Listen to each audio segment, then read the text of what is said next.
Okay, so I'm gonna clarify a little bit on yesterday's video. So I have two main characters that are living in the woods.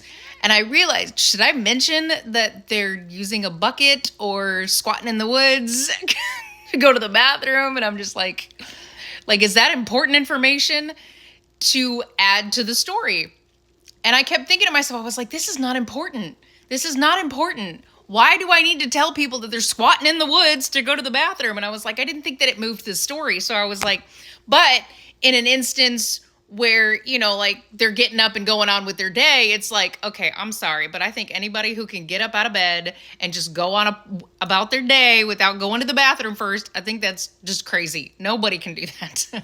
So in a sense, I feel like that's kind of I know it's a given, I guess you could say. I don't know. But I felt like, should I be mentioning how they are doing that activity in this sense? Like, I don't know. That was my biggest thing. Is like, is that something that I should mention?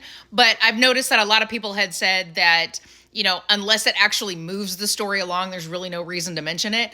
So in my disciples' doctrine, it legit would not do anything to move the story for me to mention the fact that they're, shitting in a bucket or something or squatting in the woods. So that, I guess, can be completely left out.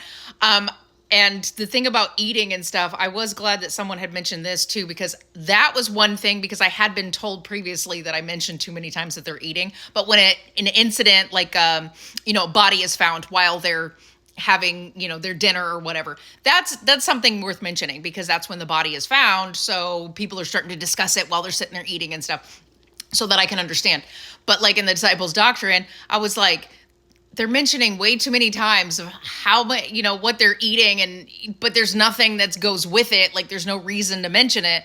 So that's where that one was coming in. So I understand I can remove a lot of that. So that's good.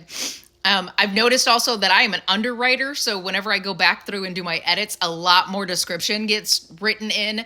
So taking stuff out for me sometimes is a lot harder, but knowing that it's not moving the story along actually helps.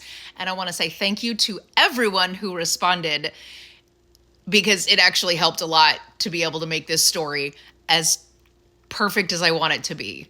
So just wanted to make sure I was clarifying that I'm trying to figure out, how do I tell that there are two people shitting in the woods? I mean, knowing that I don't need to mention it, good. I'm glad, because that is not something I want to talk about.